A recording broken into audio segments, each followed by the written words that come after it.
Hello, everybody, and welcome. My name is Ellie Bowett. I'm your host for today's event, Beyond Boundaries, Empowering People and Elevating Impact in 2025. It's great to have you all here for what promises to be a really insightful and engaging discussion. Today, we're going to be talking about something which affects all of us, how emotions shape our workplaces, our businesses, and our experiences. It's no secret that the way people feel about their jobs, the changes happening around them, and the companies they interact with makes a huge difference. So how do we make sure those feelings are positive? How do we create environments where people feel empowered, engaged, and inspired? That's what we're here to explore today. If there's one thing we know for sure, it's that people are at the heart of everything we do. Whether it's employees, customers, or teams going through change, emotions play a bigger role than we often realize. A happy, engaged employee is more productive. A customer who feels valued is more loyal. And a team that feels supported through change is more adaptable. But the challenge is, how do we measure something as personal and intangible as emotion? And how, more importantly, do we use that understanding to drive real impact? Today, we're going to hear from three experts who specialize in just that, in helping organizations harness the power of emotions to create better workplaces, to create smoother change management and exceptional customer experience. So without further ado, let me welcome today's panel. So first up, we have Neil Keating. Neil is the CEO of Experience Collab. Neil is all about making experience measurable. He spends his days helping organizations understand and improve employee and customer experiences by using experience level agreements instead of traditional service measures.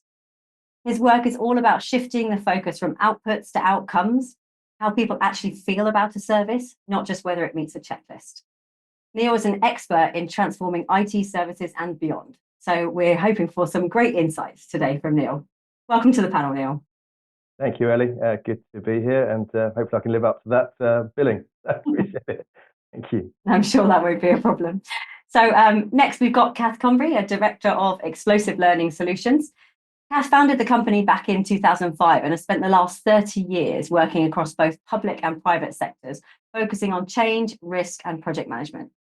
More recently, she's been specializing in contract management and procurement training, basically helping organizations navigate the complexities of business relationships and making sure contracts actually deliver what they promise. Kath brings a wealth of knowledge when it comes to managing people and processes effectively, and we're very happy to have her with us today. Welcome, Kath. Hi, Ellie. Thank you so much. I'm really excited about today. I know both products that we're talking about very well. I'm very excited to be talking more about XLAs and everything we're talking about in STAR, but change management is obviously where I'm going to focus. Thanks, Kath. That's great. So last but certainly not least, we have Dominic Ashley-Tim, CEO of Notion Limited and creator of STAR Manager Program. Dominic started out as an ergonomist, meaning he has been focused on how people interact with their working environments. He then moved on to management consultancy, working on the human side of change and helping businesses get the best out of their people. He's also the co-author of the best-selling book, The Answer is a Question, which is all about how better conversations lead to better leadership. Welcome, Dominic. Welcome, and thanks for inviting me. I'm excited too about this conversation. I think there's a very highly relevant for what's happening out there right now.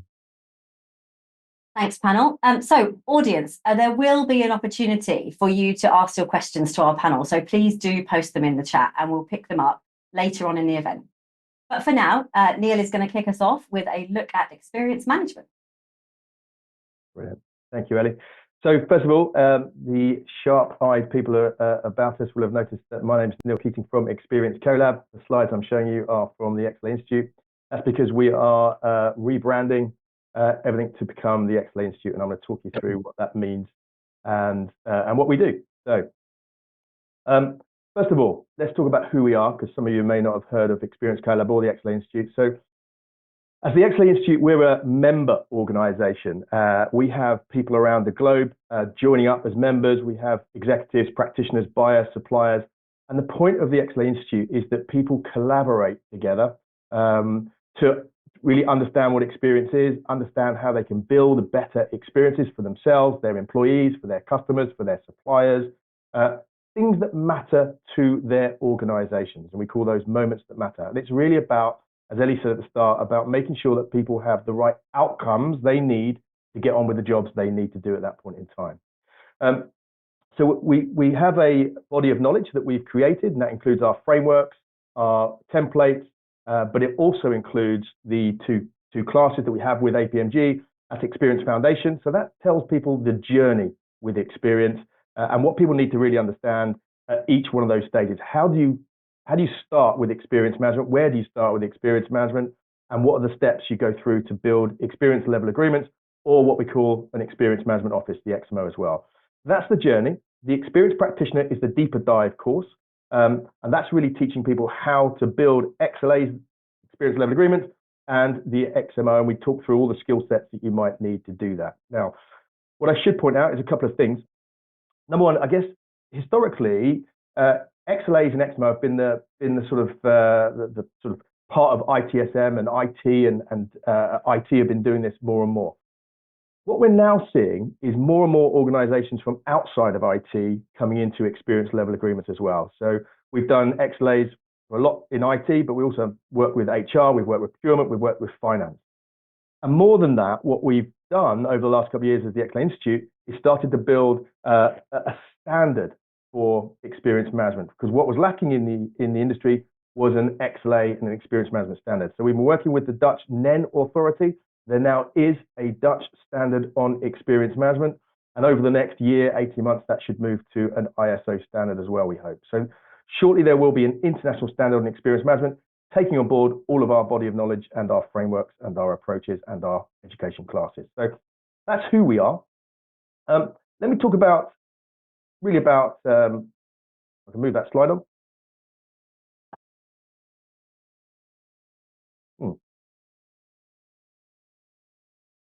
Okay, that one works. There you go. Problem with user. That's probably not an experience issue. I think that's probably a Neil Keating issue. But let me talk about what experience is really. I wanted to sort of give everyone an understanding of two things: what experience is and why does this matter for organizations. So first of all, what is experience? So a couple of things I really want everyone to think about and remember from this short session here is experience is simply, we started talking about this at the start of this, experience is how someone feels. Actually, if you want to define it, it's how people remember how they felt, which is subtly different from how they felt at the time. But what happens is we use the sciences to understand and guide us with experience: psychology, neuroscience, affective science, and statistical science. They're all the sciences that should take part of any experience management project you're doing, any XLA that you're putting in place, any XMO that you're building. And the sciences will tell us that when you come to think about experience and come to ask people how they feel, feelings are a balance of all the positive and all the negative things that people can remember happening to them over that period of time. So yes, you can have experience to be transactional. If I was buying a pair of jeans from a store, or I was picking up my bags from an airport carousel, you can manage my experience and measure my experience with that as well. Typically, that's a net promoter score. In IT, we call that a customer satisfaction survey. What's the experience of us resolving that ticket? But if you really want to understand how people genuinely feel about IT, how they genuinely feel about using your applications, your devices, how they genuinely feel about working with you, how they genuinely feel about procurement, we have to do it cumulatively. And that's a completely different measure from things we've been doing before. So pure experience management, yes, you can measure it transactionally, but really we want to measure it cumulatively. And if you really want to think about what feelings are and what experience is, the quote at the bottom by Carl William Booner is the one I really want you to walk away and remember: that people will forget what you said, people will forget what you did, but they will never forget how you made them feel. So this is about feelings. We've got to be very good at asking people how they feel and understanding how they feel. But to do that, we have to recognize this is a cumulative approach. So people are using your systems all day, every minute of every day. My feelings change throughout the course of the day, the week, the month, and sciences will help us do that. So that's what we do in all our body of knowledge, and all of our classes use those sciences to do that. Now, that's what experience is. I wanted to finish with this in the couple of minutes I've got left, really, and that is why. Why are people moving to this? So this is now one of the fastest growing areas of IT. By the end of 2025, industry bodies will say that experience is going to be the de facto way that people are going to measure particularly IT, and that's going to broaden out from ITXM into enterprise experience management, which is where our body of knowledge resides as well. But reasons why people do this, and I've just put two types of things on here. It shapes people's opinions, it shapes their decisions, and it shapes their actions. And what I mean by that is people, and if you follow the effective science, emotions turn to feelings, feelings turn to action or inaction. People are going to do something about how they feel, or they're not going to do something how they feel. They're going to be engaged or they're going to be disengaged. So when people are doing this and implementing XLAs, the Experience Management Office, and experience measures across an organization, there's two main reasons why organizations do it. One, there's a big benefit to your people. So first of all, your people are going to have an improved experience of your service, your product, whatever it is you do. So that's the point number one. But what we mean by that is they have a reduction in what we call experience anxiety and experience friction. They are aware of what's happening. They know what this tool is going to do for them or this service is going to do for them, and they are getting the outcomes that they need to do their job. And that's important because everything we've measured before has been about outputs. This is about outcomes. So they're going to get improved productivity, they're going to get improved efficiency, and they're going to get improved innovation as a measure for the individual. Now, if you then bring that on to the organization, SLAs and KPIs are no longer a measure of success. Just by saying we've achieved a certain output does not mean people like you. That's the watermelon effect. You could achieve every SLA and KPI in your book, and your customers may still not like what you do. So that's the important thing. It's why many people are moving on from just SLAs to also experience. And then benefits for a company. If you think about those benefits to the employees, what does that mean for extrinsically for the organization? Well, companies with engaged employees will outperform those disengaged employees by 20%. Independent statistic by Gallup. Employee disengagement costs the UK economy £340 billion per year, stat by Investors in People. And again, by Gallup, highly engaged workforces are 21% more profitable and have 41% fewer absentees. Now, I know that's not all the realm of IT, but if IT get this right, and then we move that to HR with enterprise experience management, we can start driving these benefits for organizations. And in 2025 and beyond, that's where the market's going, and that's what organizations need. So hopefully that just gives you a little bit of a background into what experience is and why it's important. I'm going to stop there and pass on to somebody else, and they'll talk through to their subject, and then we'll take questions. Yeah, absolutely. Thank you, Neil. What a great way to get us started. Some really valuable insight there into measuring experience. Kath, we're coming to you next, but we'll just say hello to a few people watching us in the audience. So Sonia, thank you for joining us. Really great to have you with us. And whoever's joining, Marta, joining us from University of Nottingham. Really great to have you. And please do get your questions into the chat for our panel. Will be coming later. Great to have you with us, Gemma. Thank you so much for joining. Okay, so over to you, Kath, then, for an overview of how good change management can change the way people feel about our businesses. Thank you so much, Ellie. I'm feeling a tiny bit intimidated, Neil. Yeah, I'm sandwiched in between two scientists, so I'm here to talk about change management. And really, I want to look at the simple but very powerful truth that change management is direct, and how you manage it is directly going to impact how your people feel about your organization. It obviously links into the work that's being discussed on managing people that Dominic will talk about in a moment. And we've just heard about a fabulous way of measuring whether the impact is with regards to XLAs and what Neil's just talked to us about. But I'd argue everything I'm talking about is the anchor position. Change management is the anchor position, and understanding how to do good change management is where you need to start. And I think you might have the best strategy or process or new procurement act in my case, because that's where my change effort is working at the moment. And it might be the best in the world, but if your people don't buy into it, then frankly, it's not going to succeed. And that's why a very famous theorist called Peter Drucker famously said, culture eats strategy for breakfast. And what our culture looks like is going to impact on whether this change program will work or not. So in the next 5 minutes, I want to talk to you about your thoughts on, or my thoughts really, on why change management is not just about the process, but it's a people-driven experience, and how getting it right builds people's trust, builds engagement of your people and indeed of your customer, and it builds ultimately the success that you will need in bringing it forward. So, why does change management matter? Well, it's not just the process, it's about those people. change initiatives often fail, not because the strategy is wrong, not because the process is poor or the act isn't good, but rather because the people side has been neglected. And I think I'd encourage you to think back, when has change that you've been involved in been imposed on you rather than introduced? When have the communications that you've received been vague rather than being clear? And what has that impacted on? Has it eroded trust? When change isn't managed well, obviously you get this pushback from your people, that resistance grows and productivity will obviously drop. When they're handled well, however, change can actually boost morale. It can boost engagement. And the difference, I'd argue, is all about the culture and the communication. So Drucker says this hugely important phrase that change eats strategy for breakfast.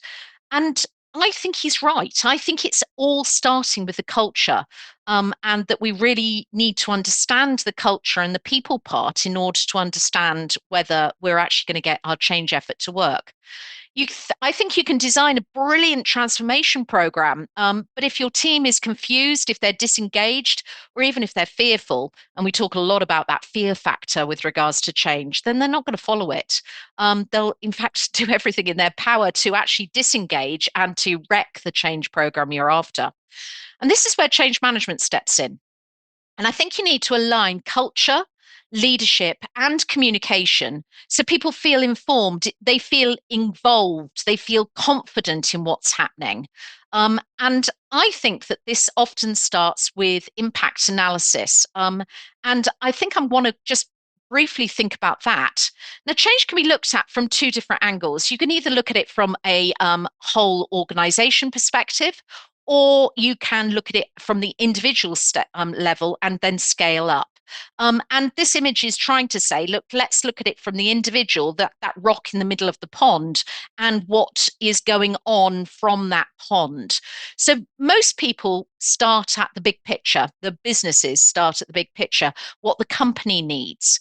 But real change happens in the day-to-day lives of employees.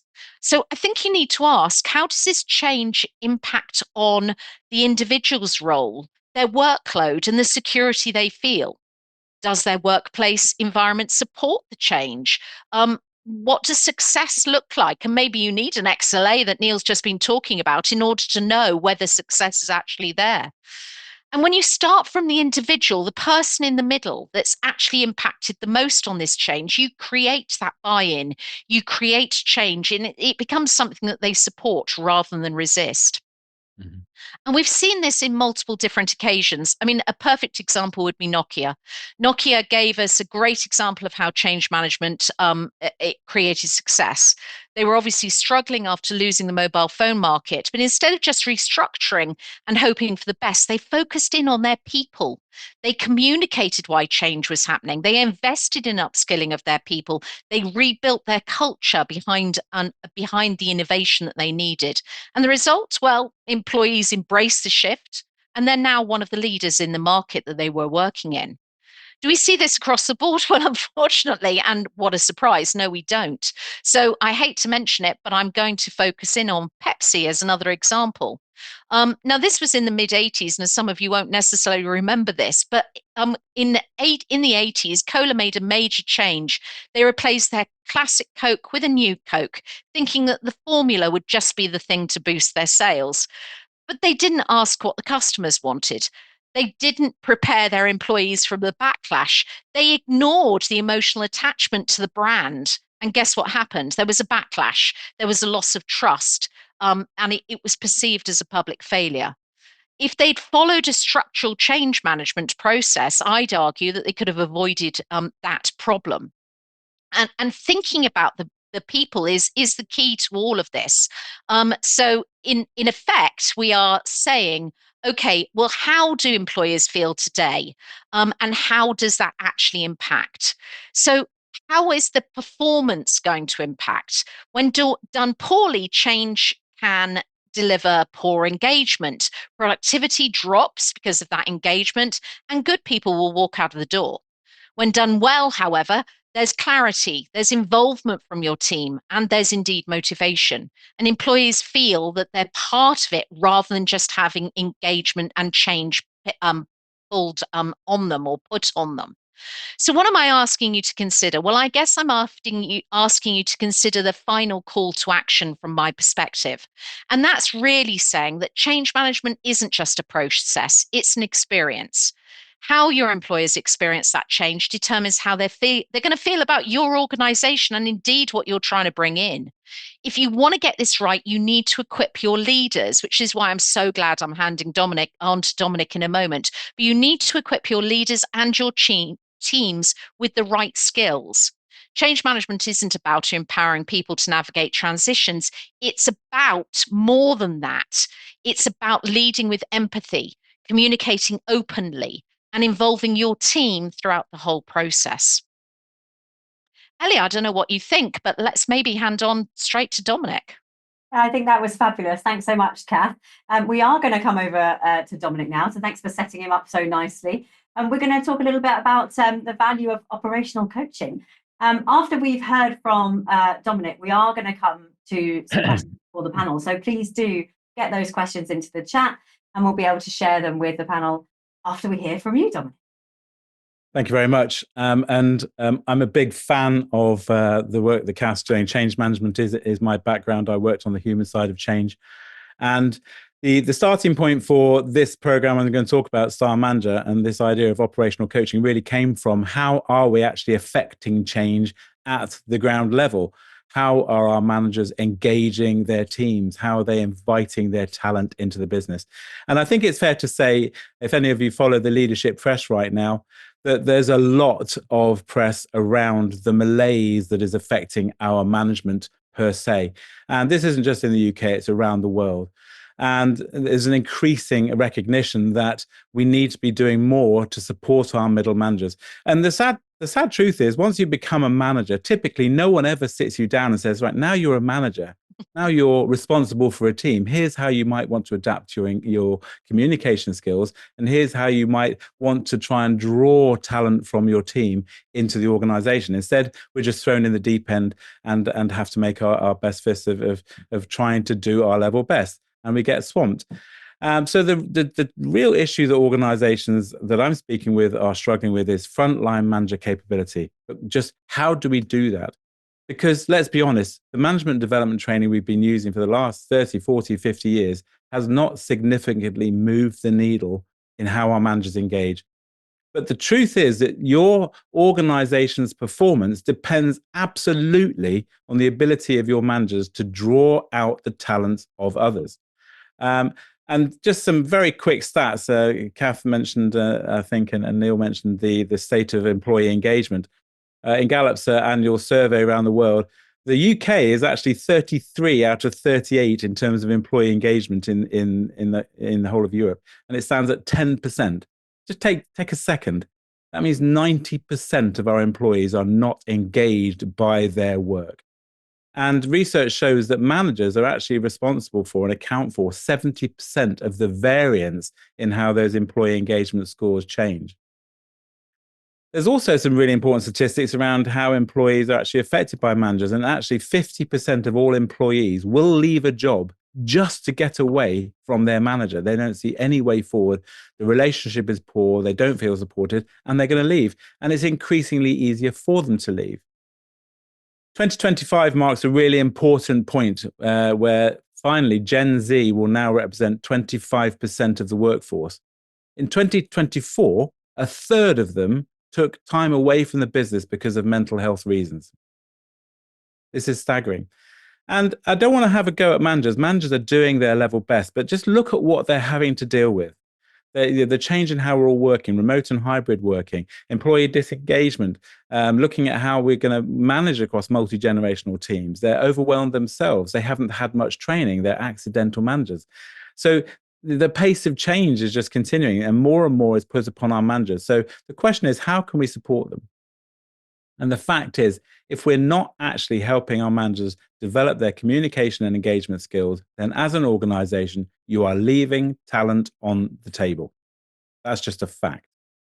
Now, organizations haven't been doing nothing there's been a huge amount of investment in trying to bring coaching skills into the organization. But when organizations looked for those coaching skills, they turned to the training market, and the only training that exists is the training to teach people to be an executive coach. And that simply got repackaged as manager as coach, leader as coach, and managers are being taught how to run formal sit-down coaching sessions. But that isn't how work really works. There's a poor alignment with our workplace. It's not made up of a series of sit-down one-to-one coaching sessions. And it turns out that all the models being taught, all the coaching models that are being taught are all, in fact, executive coaching models. There was nothing that had been designed for the manager to help them use coaching as a skill. They're just being taught transactionally how to do coaching sessions, which then they can't find the time for. So the work that we're undertaking, the behavioral work we're doing with managers, led us to start to codify what are some of the behaviors that managers really need to start to develop. And the first one is they need to stop. Every time people come to them help, they tend to step into those problems and start taking that work on themselves. They need to stop long enough to think about, what does this person in front of me really need from me right now? And do they need me to solve the problem? Or could I not ask them a really powerful question to stimulate their thinking, which helps them retain accountability? And then if I can help them define an action they can take, then I can agree some follow-up with them. And that's an opportunity to give some appreciative feedback and secure a result. And that work became the STAR model. And the STAR model is the first model that focuses on changing management behavior so that they're able to use what we now call an operational coaching style of management in the flow of everyday work. And that's led to the development of the Star Manager program. And the Star Manager program has been developed over the last 15 years. It's available as a workshop program, a really powerful workshop program, but now also as an online blended program that we now work with at scale for hundreds of managers at a time. This program took 2 years to build, and it is measurably changing management behavior. And in fact, that attracted the attention of the UK government recently, and we were invited to apply for research funding where they put Star Manager to the test in 62 organizations across 14 sectors. The research was conducted by the London School of Economics. And top left of this diagram, you can see the astonishing impact was that managers were shown to increase the amount of time they spend coaching in the flow of work by 70%. Absolutely staggering. LSE also discovered that it had an impact on employee retention, that managers improved across all 9 management competencies that were being measured, and they generated a 74 times ROI per manager going through this program. They were affecting change. It was leading to revenue, cost savings, etc. And since the research has been published, this is something that's now really gaining some traction. Operational coaching has been talked about in all these different publications. I think we're now in 160 publications around the world. And they're really, really focusing on how can we bring this into our organizations? How can we help managers develop this style of management? Working with APMG, we've now established global certifications so that managers are either becoming a star coach or going on to become a certified star manager. They're using the star model to change their behavior and engage and enable the talents of their team, not taking the work on themselves, but equitably balancing that work between them and their teams. And I just end really with a comment from a lady called Bonnie Johansson, who is the global HRD at Amino Communications. And it's really important what she said. When your managers are doing all of the time, they're not doing the job they're supposed to be doing. They're doing somebody else's job for them. This eats into your productivity and your profit. Now we have more collaboration. We have a lot more time to think strategically. In fact, Amino Communications put STAR right across their organization. And we're now working with organizations like Warwick University, who are now rolling STAR out to all 2,500 of their line managers. So really thinking about how we're enabling our managers, how we're giving them these modern communication and engagement skills is absolutely critical if we're going to be able to drive and support the change that Kath was talking about and improve the experience that Neil was talking about. Amazing. Thanks, Dominic. That was a really great insight into the Star Manager. And thanks to all the panel for our quick deep dives into to your area of focus. It's now time for us to come to some questions from the audience. We do have questions coming in, but audience, please do keep getting them in while we have the panel here. Get your questions to them. So let's have our first question. Okay, so we've introduced a new digital system to improve customer service, but the team is not on board with the change. How do I balance efficiency with keeping our staff motivated? It's an interesting one for you, panel. Yes, we'll come to you first on that, please. I think it's a great question, and often happens, that there's disengagement for lots of different reasons. So there's a multitude of approaches you can take here, and I'll just go with a couple of ideas. But I'd involve your team as early as possible. Engage with them, share the vision. Often people forget that it's really useful to have a vision. Share the vision that you're trying to achieve and explain to them how it can benefit both the company and the organization, and of course them as individuals. If they don't understand the vision, then they can't really embrace it. And my second point, and then I'll pass to others, is I'd show quick wins. Think about the immediate benefits of the new tool or the new process that you're talking about, this new digital system. Make sure that you are conscious that for some of them, that position which they were in previously, where they were the king of their particular area, is now completely diminished. Understand that. But if you show them the quick wins and you bring them on board with regards to the change that you're making and you involve them in that change, then they will start to embrace what you're talking to. Thanks, Kath. That's really great. Neil, your thoughts on this one, please. Well, firstly, I'd agree with Kath, and she is the expert on change. So yeah, I think Kath said I would totally agree with. And I'd say something very similar, to be honest. So from our perspective, we always start by collaborating. It's called collaboration, and we start by doing that and listening to what people are saying. So listening to understand as well. So we would ask people, what are the outcomes you need from doing this particular part of the job? What are you not getting from this new tool that's not driving those outcomes? And let's try and understand what we call moments that matter for people as well. So what are the things that really help you get to those outcomes faster, more effectively? So first of all, collaborate, but listen to them and really try and understand their perspective on this, because experience and all the things we're talking about is really about perspective. You really have to understand it from their perspective. Now, once you've understood it, then you can respond. And that's where you've got to make some changes, as Kath was saying, but really try and understand their emotional impact, why they don't particularly like this. And then you can respond by making changes that are valuable, hopefully, to them. And then they'll be brought into the journey, and then you can move from there. That's how, yeah, that'd be my 2 pence worth. Brilliant. Thanks, Neil. That's great. Okay, what do we have next? AI is demanding, isn't it, just? Making possible some of the biggest changes for many years. How can we harness, engage with, and use AI effectively? We'll go Kath again, and then Dominic, please. So we're all learning with AI, aren't we? AI, let's face it, artificial intelligence in some ways has been around for quite some time, but in other ways, the large learning models is quite a new thing for us, and we're all learning. But how could you specifically help or use AI for change management? Let's just talk through a couple of ideas. First of all, it obviously can give you some predictive texts to how people might foresee the changes that you're trying to impact.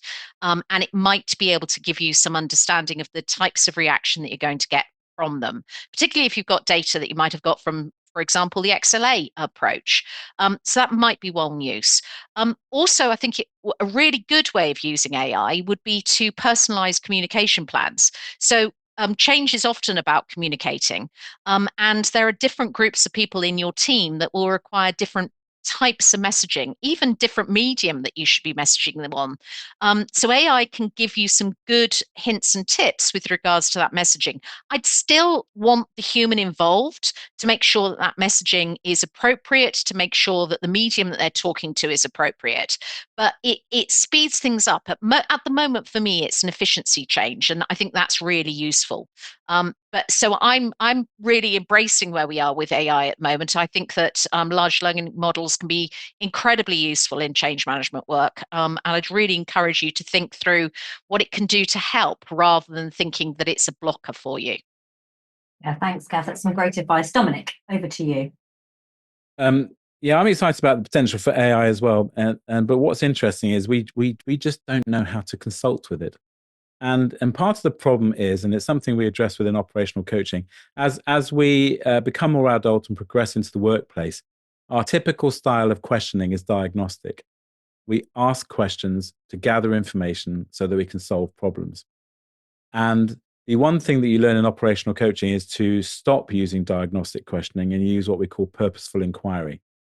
So you go through a process where you're starting to learn how to ask questions in a very different way, designed in a way to stimulate other people's thinking. And this is really uncomfortable when you start doing this because we're so used to gathering information that gives us certainty, and now I can start solving the problem. But designing a question to help someone where they're at right now and help them think right now is exactly the same skill set we need to be able to consult with AI. We're not taught how to use purposeful inquiry. And so what I'm seeing everywhere is we're just scratching the surface of the potential of these large language models because we don't know how to inquire in a way that stimulates the AI to give us the most valuable response it possibly can. So I think my short answer is we need to learn these new skills. Purposeful inquiry, taking that operational coaching approach will absolutely help us drag more talent from our AI. Yeah, great. Thanks so much, Dominic. Neil. Well, I was at a conference 2 weeks ago, and it was an experience conference, but there was a whole section on AI, and I learned a good few things from that. And a couple of things that people taught me was, number one, most people use AI at the moment just to confirm things they already know. And I thought about that. I thought, yeah, I actually do the same thing. So I'm writing to AI, can you tell me how to do this? I actually know how to do it. I just want some confirmation because people like that confirmation to say, yeah, you're doing it the right way. So that's a really sort of interesting point, number one. The second point I really learned was that traditional AI can be quite biased because people have created it. And actually, it's almost fake AI, which is why I think you always need the human involvement, particularly when it comes to experience, when it comes to the end result. You need to check what's happening because otherwise, what you're getting is a biased view of the world. And that could be wrong. And at the moment, it's okay because people are only asking it things they already know. But imagine when, as someone said on stage, imagine when they start telling you what pills to take and all those things. And if it's got some bias in there, that could be dangerous. But the third thing, which I thought was really interesting, particularly when it comes to experience management and all the things we're talking about today, is there's different types of AI. And there's emotional AI. And with emotional AI, I think that's where the power can get harnessed with experience and sentiment and feelings, because emotional AI really focuses on being able to read faces, being understanding sentiment. And that's the type of AI I think that we can drive real change in organizations. If we just rely on perhaps some of the AI that's been put into business at the moment, I think we're going to fail. But if we can evolve that into more emotional types of AI, then I think we've got something really interesting and powerful we can harness. And Yeah, the robots will Neil. take over. Yeah. Which It's is not why really. I'm always polite to ChatGPT. I always say please and thank you, because when they take over, I want them to remember I was nice. Yeah. Okay, we've got live questions flooding in. So panel, we will move on. Okay, so this one is, listening to others seems to be a key theme in what all three panelists have said. What one or two things, not as quick wins, do they suggest we do to get busy corporate leaders to recognise and prioritise this? Cass, your hand's shot up then. So we'll go. Well, anybody that asks me a question that references Kotter is instantly going to get a response, because you know how much I love the penguins and my iceberg is melting, Ellie. One of my favorite reading books, very worth buying when you're at the train station and only have a 2-hour train journey. Although I have been told by everybody you can watch it for 5 minutes on YouTube. The book is much better. Let's go to your specific question. Sorry. Two things. I think I'd link change management to key business outcomes. Give your very busy corporate leaders the vision, and explain to them that change management is a critical driver of business success, and that if they undertake formalized change management, then they will get to the position they want to far quicker and more efficiently and effectively. That would be my first. My second one is again to the corporate leader, highlighting the cost of ignoring change management. There are so many examples of where people and processes and organizations have ignored change management theory, and haven't put a formalized change process in place, and they've not given a burning bridge, they've not given a compelling reason to act, they've not brought in the staff, they've not communicated anything, and guess what? The change has failed. And the cost of that failure, I mean, we've all talked about this, but the cost of that failure should be that impetus to go. So it's two things: link change management to business outcomes and highlight the cost of ignoring change management. Lovely. Thank you, Kath. Dominic, over to you. In our experience of working with leadership, helping them to recognize that their management aren't very focused is really important. And we've asked a number of organizations the very point blank question: what is it you want your management layers to be doing for this organization? And surprisingly, they're never able to answer that. There's just an implicit assumption that when we appoint people to managers, somehow they'll keep the show on the road, keep the lights on, solve the problems, and be able to deliver our economic output. But it's when you ask that question that they start to listen. There's tumbleweed in that moment. They don't have an answer. And you can see the cogs whirring. We're not really thinking about what we actually want our managers to do. And so you can help them start to listen to that conversation by asking them those more powerful questions, because they start now to put some thinking together. Well, what if we did? What if we had a philosophy for what we want our management to really be doing? How are we going to tap into and listen to the contributions that our workforce have to make, if we can enable our managers to drag that from them by stimulating them with more powerful inquiry? So I think if you want to get them to listen, you have to start with very powerful questions. And the most powerful question I've been asking recently is, what do you actually want your expensive embedded layers of management to be doing for this organization? A great question, Dominic. Yeah, so I'm sure there's some interesting answers to that one. Right, panel, we have got lots of questions coming in, so we'll move on. Next question is, how do we influence senior leaders to follow a structured change process and have a person-centered approach to change? Kath, I can see your hand is up. It's a very similar question in lots of ways. I'd go back to the same type of comments. You need to influence senior leaders to follow a structured change process if you can. As I've already said, many senior leaders are focused on outcomes. So framing the person-centric approach as a path to that objective that you're trying to achieve is central to achieving a good outcome. I would follow that up with, it depends on the leader to a certain extent, it depends on the senior leader, but is that person influenced by receiving information through data? Are they influenced by receiving information through case study? How do they like to receive their information? So communicate to them in a manner that works for them, in order to ensure that you are reinforcing that whole message about people-centric change and it working.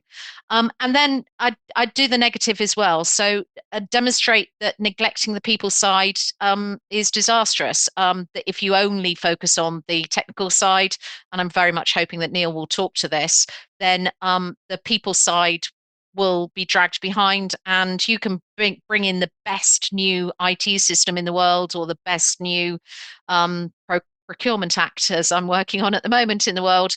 But if you haven't brought the people with you, then they won't use it. So I'd think through that as well.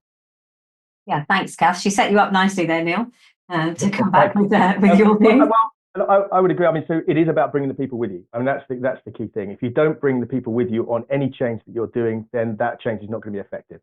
And there's a brilliant quote by someone who talked about strategy, and they were at the board level in a meeting, and the consultant said to them, "Is your strategy deployed?" And the CEO said, "Absolutely, our strategy is deployed." And the consultant went all the way down into the basement of the building, asked someone in the different floor there, "You know what the company's strategy is?" And they said, "Got absolutely no idea." Caught the lift back up to the boardroom, said, "Your strategy is not deployed," because they haven't brought the people along the journey with them. So you've got to make sure that everybody who's involved in that change understands what's going on, why that's going on, and what the benefits are to the organization and maybe them intrinsically as well. So the outcome is important, but you have two types of outcomes. You have an outcome extrinsic for an organization, and then you have an outcome intrinsic to the employee. And simply put, communication of this, I think, is really important. You've got to treat people like humans, and a lot of people in change and communications don't. They send an email that typically comes from a system, and it would say something along the lines of, "Ticket number 45378412497 has now moved to change status. Please go up to portal and find that out." In a million years, 90% of the organization wouldn't read that, and so they don't understand what's going on with that change. So therefore, it's really important that the human-centric values of change and listening to people and translating that into, if we do it slightly this way, then we're going to get much more take up and a much more productivity or much more efficiency. Make sure leaders then listen and follow that. Lovely. Thanks, Neil. Dominic, can you close us off on this question, please? Yeah, I'd add to that, and I agree with everything that Neil and Kath said. The starting point for the work that's led to the development of Style Manager was, in fact, working in change environments. And the very powerful insights that I had that actually change is what people make of it. And that sounds very simple, but actually it's quite profound when you think about it. It doesn't matter what the intentions of the senior leadership are for their organization or how they want to bring that change about. If we don't change something about the people or how we're drawing on our talent or how we're organizing our teams to deliver on those outcomes in a willing fashion, then that change will not be permanent. And I've seen multiple examples where change slips back because the leadership didn't have the strength to see it through with what really needed to happen, was actually providing the managers with the support they needed to be able to sustain that change and engage, you know, all of the resources in the organization. And as a lever and a symbol of change, there can be nothing more powerful than a leadership team saying, we need to perform differently, we need to engage differently, and as a result, we're going to start taking how we manage and engage our workforce more seriously. And that's when change really has an opportunity to move and accelerate and be more sustainable, because we are not just taking the people with us in hearts and minds, but we're visibly making an effort to change how we relate to each other and the skills that we're going to be using as our managers. We want to retain talent. We want that talent to be brought to bear in our organizations. We want people to feel that they can contribute and be acknowledged and seen, not just directed all the time. And so the answer is, the person-centered approach is, change must go hand in hand with how we're making some change to how we're all working together. Yeah, thanks, Dominic. That's really great. Okay, guys, what do we have up next? Okay, so we've started measuring customer experience with XLAs, but I'm not seeing much impact. How do we make sure they actually improve the experience for customers and employees?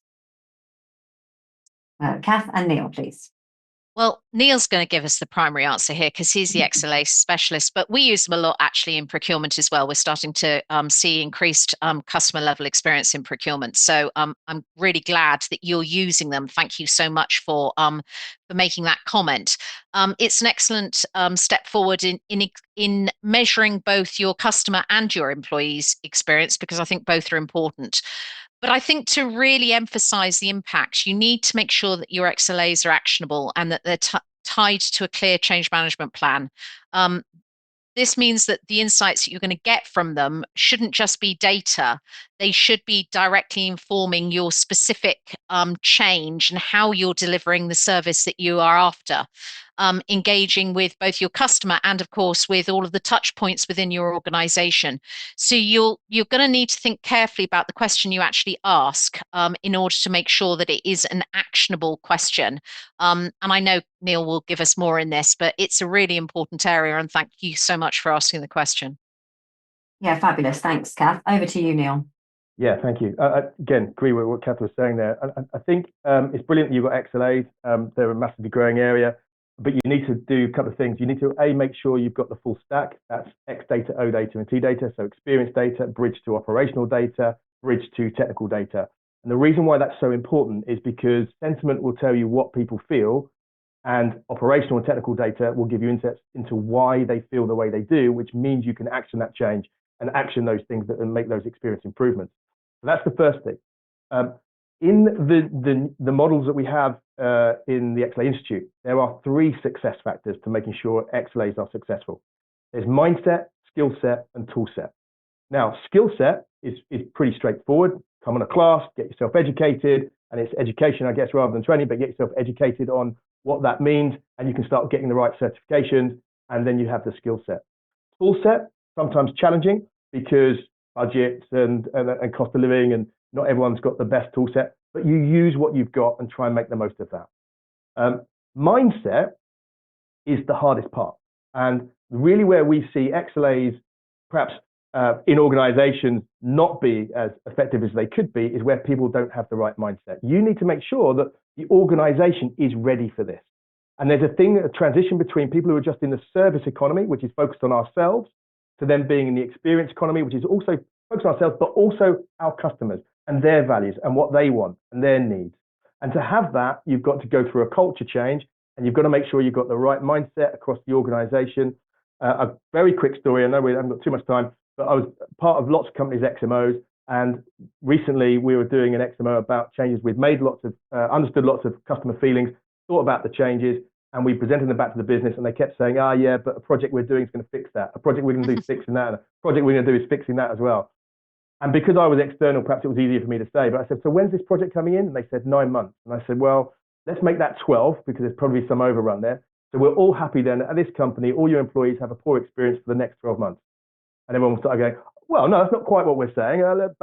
And that's the point about mindset. So mindset, skill set, tool set are going to make this successful for you. I hope that helps. Happy to talk afterwards, by the way, if you need any more. Yeah, that's brilliant. Thanks, Neil. And I know that we're at the very start of some of these discussions, so I would encourage anybody watching us today to go and connect with all of the panel on LinkedIn, follow what they're talking about, head over to the website, find out more information about what they're doing in these areas, because we are literally scratching the surface.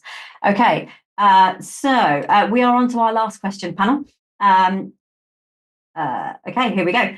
If I'm introducing change management to an organization for the first time, what would be the first supportive tool, model, or assessment you would recommend to start with to support project work?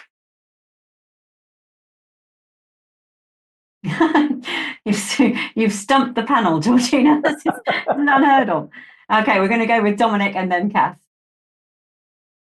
Well, a tool that we've developed recently, and I think this is important, is a tool that can be worked through to look at the culture within the organization, the extent to which there's a lot of talk around the idea of a coaching culture, but what this tool actually does is really draw attention to how is the organization predisposed to support the workforce, to support managers to be able to work collaboratively in an inclusive way that allows us to really tap into all that untapped potential within our workforce. So I think certainly if I went back into my consulting career, I would probably want to start with a tool like that, because it's going to give me some really strong indications of our capacity for change. And it goes back to what I was saying, with the best will in the world, if you want to change an organization, if you don't actually make some recognizable change in how we all need to adapt to embrace that change, and how we're going to be able to draw on all the talents we need to be able to sustain that change, then the change is going to be at risk. There's a risk it will slip backwards. So as an idea, as a first tool, I would want to do that sort of that cultural diagnostic to give me a really good idea of what the change capacity is. Yeah, brilliant. Thanks, Dominic. Kath, can you finish us off on this, please? Do you know, one of the reasons I was stumped on that, because I was sat here thinking, is communication a tool? I'm going to go with communication would be my one tool that I would bring in, but I'm going to cheat a little and say that I would also bring some My Iceberg is Melting, Kotter's book, onto my desk. I've worked with companies on change programs, and I've taken in a pile of change books on my desk, and I've left them on the end of the desk with the offer to take them. And then we've used Kotter and his penguins as imagery across all of our communication messaging. So we've used No, who is the penguin that goes around going, no, can't do that. All is bad. And literally No walks across the screen, and there is a message behind the screen saying, are you being a no today, when we're putting up the vision? So understanding Kotter and people within the first week, as soon as I start talking about Kotter, as soon as we start talking about My Iceberg is Melting, the books start just going down, and then they come back very thumbed, but they give them back and somebody else takes the book away. So I'm going with my tool is communication, but because of people understanding what we're trying to do, I think you need to communicate transparently and frequently in a change program in order to get people to come along with you. And that will then build in everything that we've been talking about with regards to STAR, everything that we've been talking about with regards to XLAs. But my first tool is communication. Is it a tool though, Ellie? 100%. That is a discussion for another day, maybe, Kath. But no, thank you for that panel. That's great. That brings us to an end of the questions for today. So we'll just close with some closing thoughts from you all. So Dominic, just kick us off with anything you'd like to leave the audience with as a final thought for the day. Yeah, I think change management as a whole piece, and the stuff that Neil was talking about, experience as well. I think the enabling technology for all of that is purposeful inquiry. We are not trained to ask questions in a way to stimulate the thinking of other people. And it's a new skill set. The value in how we're going to be able to interrogate AI and have it really work for us, I think, is incredibly powerful. And with changes to the workforce, new generations coming in, what we found is that using an inquiry-led approach to management cuts across all the generations because it is inviting their talent in, and that's what's really important. Great. Thank you so much, Dominic. Kath, your thoughts on today, please. I've got so many follow-ups, and I know I'm going to be talking to both Dominic and Neil in the near future. But my summary is really, I'm working on a very large change program at the moment, and I think that we're doing it reasonably well. And I think we're doing it reasonably well because it's a multifaceted transition or change program. It communicates regularly. It gives individuals within the organization the opportunity to ask questions and to come back. And it's not accepting the status quo. But it will require everybody to be a little brave and to take that step and to get the most out of the change program they can. Think through change management. It's not simply a soft skill. One of my previous colleagues used to hate it when we called change management a soft skill. It isn't. It's such a hard skill, and it's a hard one to actually understand and learn. But no, today's been really interesting. Thank you, Ellie. Thank you, Kath. Neil, your final thoughts on the day. Well, first of all, thanks very much for inviting me on the panel. That was interesting, really good. I've made loads of notes from everyone's comments. That's been brilliant. From a final closing comment, I would say if you really want to sort of help organisations understand the emotional impact, so they can make it, so the humans in their company can make a difference for their company, then I think it all starts with collaboration. So I think you have to collaborate, understand their needs, listen to what they say, understand their wants, understand their needs, understand outcomes and moments that matter. Then you can respond to that, and then you can work out what you can do, what you can't do, given your budget, given your constraints, etc. But then I would say to really show that difference, start measuring and start understanding. This is the experience people have now. This is the experience we want people to have, and then you can start proving the success of emotional intelligence, emotional insights, and human factor. And I think that's really, really important. So yeah, collaborate, listen, respond, but measure, I think, are the key things for me. Yeah, that's a brilliant final thing to leave us with. Thanks, Neil. So a huge thank you to Neil, Kath, and Dominic for sharing their expertise. Audience, you should have a poll that's appeared on your screen. If you want to hear more from Neil, Kath, and Dominic, any of them or all three, please click one of those options, and we'll be able to pass your details over to them so they can follow up and you can find out more from these amazing panelists we've had today. So I hope you are leaving today with valuable insights on how emotions play a key role in shaping better workplaces and customer experiences. Just before you go, I wanted to quickly highlight a couple of fantastic events that are coming up soon that you won't want to miss. So on February the 21st, we have Change Starts at the Top, how to inspire teams with neuroscience and change at work. And on the 6th of March, we have our APMG Partner Spotlight, which is an overview of the change management certification. So please do join us for those. You can find out more about them by heading over to the APMG website. Don't forget to follow us on YouTube and subscribe to the channel for more information from us. And that's it from me today. Thanks again for being here. We look forward to seeing you at our next event. Take care and have a good rest of your day.